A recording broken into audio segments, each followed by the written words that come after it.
Welcome to Gifted Underachievers, the podcast for mid-level creatives with delusional ambitions. In this segment, Pat and James talk about their most embarrassing dumb questions, and then discuss why we as creatives must fearlessly run the risk of looking stupid sometimes.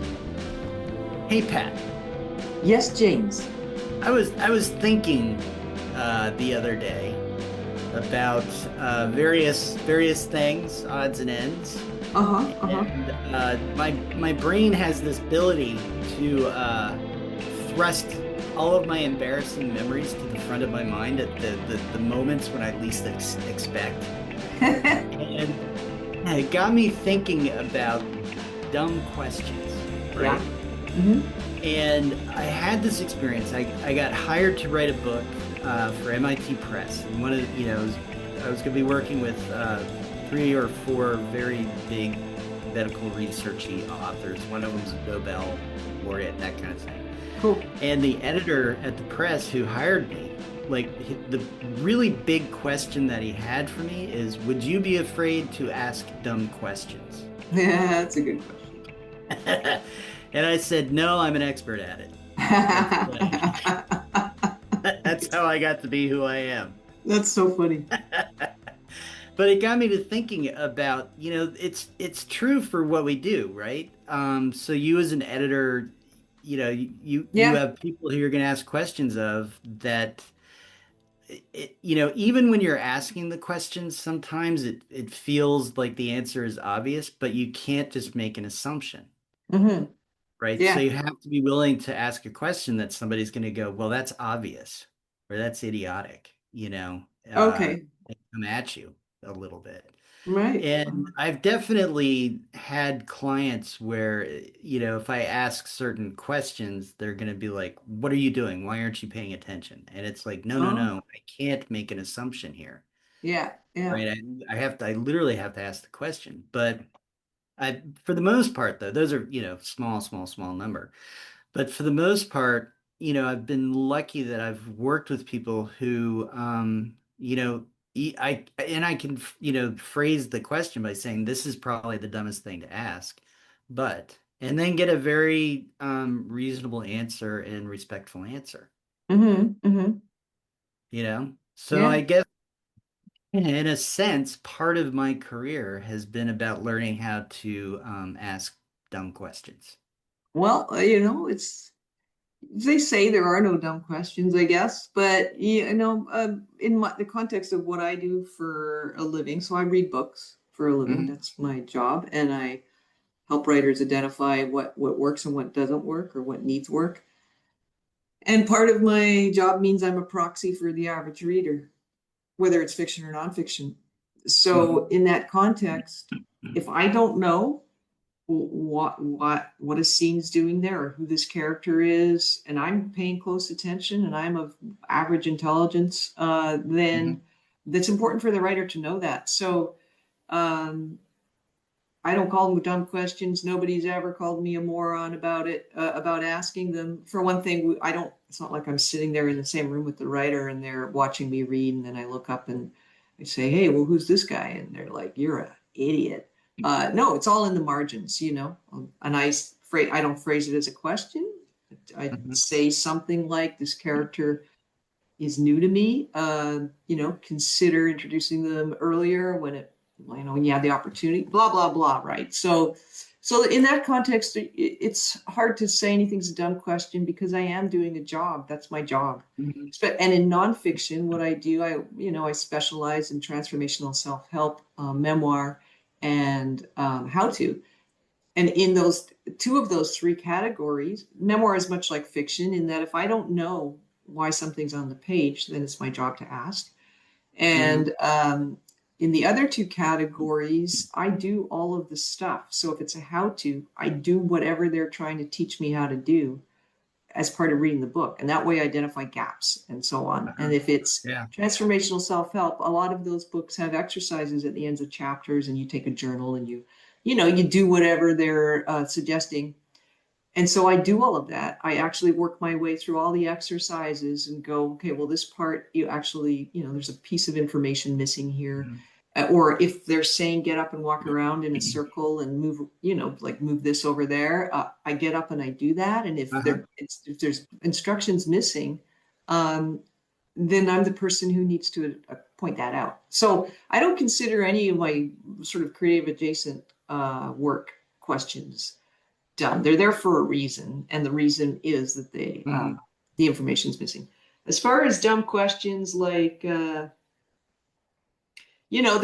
kind of question you ask where you realize later, oh yeah, I should have known that, or they already told me that. Stuff like, and it's not Yeah. about the book, it's more of a, I don't know. I mean, I always think about when I was a teenager, we just had landlines. There were no cell phones at that point, and I was notorious, actually. One of my friends called me part dopey. My name is Pat Dobie, right? He would call me Yeah. part dopey because sometimes I would ask just the dumbest question. Like one time I phoned my friend on the landline and said, "Where are you guys?" Hmm. And that's dumb because landlines only terminate in one place.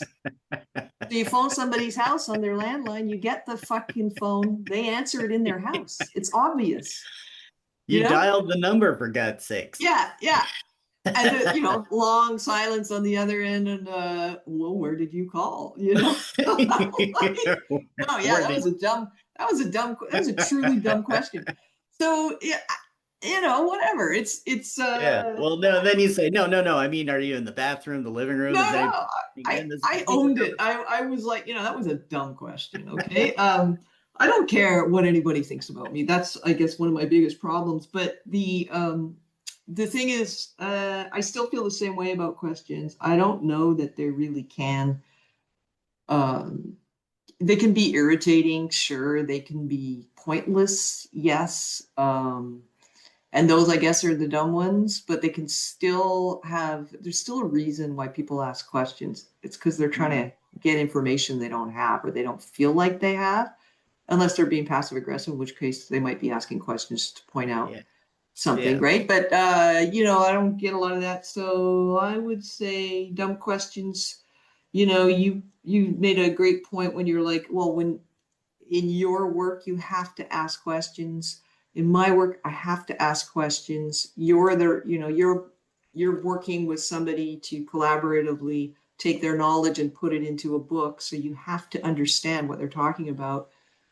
I'm being a proxy for the reader, so I, as that person, Mhm. have to understand what they're trying to do. And other than that, we're just normal dumb people asking the dumb questions like everybody does. That's my Yeah. No, theory. yeah, I'm good at, outside of my professional life asking some pretty howlingly stupid questions. Oh, But yeah. just ask my kids. Oh, kids are the It's kids are the ridiculous. best at pointing out when you ask a dumb question. Yeah. Yeah, they have no shame or sense of propriety when it comes to saying you're an idiot, Dad. God bless them. And I love your framing of being a proxy for the reader. Yeah, Because if we're not quite getting something, then it's very likely that the reader's not going to quite get something. yeah, So we need to yeah. act. Exactly. I mean, I always tell the writers I work with, always assume the reader is at least as smart as you are. And I'm a Hmm. proxy for the reader. So I'm not saying I'm smarter than the writers I work with, or at least as smart. I'm saying I'm the reader. And if I don't get it, and I'm reading with very, very close attention for money, then you can Hmm. imagine that somebody who's reading without getting paid to read is also not going to, Wow. they might miss it too, you know? Yeah. No, that's really good. Yeah, I'm paid to do this and I don't get it. So Yeah. if I don't get it, then people who aren't paid to do it aren't going to get it. And so I think, Yeah. yeah, so I think we've ended up that um yes, ask questions, take the risk of asking something that maybe even feels dumb as you're asking it. Yeah. And But if it's somebody your makes mission. you feel bad about that, then that's their problem. Yeah, that's on them. Yeah. Yeah. All right. Sounds good. Okay. Well, I'm gonna go up. I've got a whole list of dumb questions. I've got to go ask somebody. I'm gonna go to the grocery store and I'm going to go up to whoever's closest to the shopping carts and say, where are the shopping carts? Oh, you know what? I'm gonna go to the grocery store and I'm gonna grab a red pepper. And I'm gonna go to the attendant and I'm gonna say, "Is this an orange pepper?"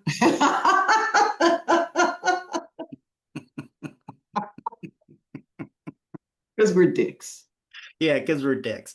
And then when they say, duh, that's red, I'm gonna go, you know what? I'm red colorblind. You're gonna create this whole other Yeah.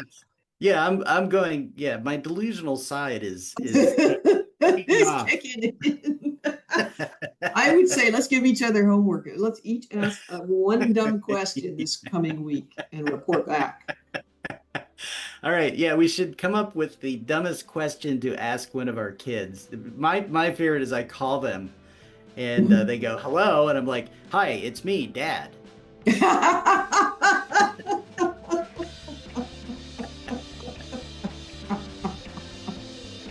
They Yeah. hate that. I'm gonna say, oh, guess who's calling? Yeah. Yes. And they're gonna be like, Jesus, Mom. because we're doing FaceTime now, and so my face will be right there. And the Zoom. Who are you? Have we met? All right, very good. Okay. Thanks for listening to Gifted Underachievers, the podcast for mid-level creatives with delusional ambitions. We'd love to hear how we're doing, so please leave a comment, join our chat page, or send us an email at giftedunderachievers@substack.com. You can find us on Spotify, Apple Podcasts, and anywhere else you'd like to download your podcasts. As always, please hit the share and or subscribe button. It really does help a lot. Thanks, and have a glorious day.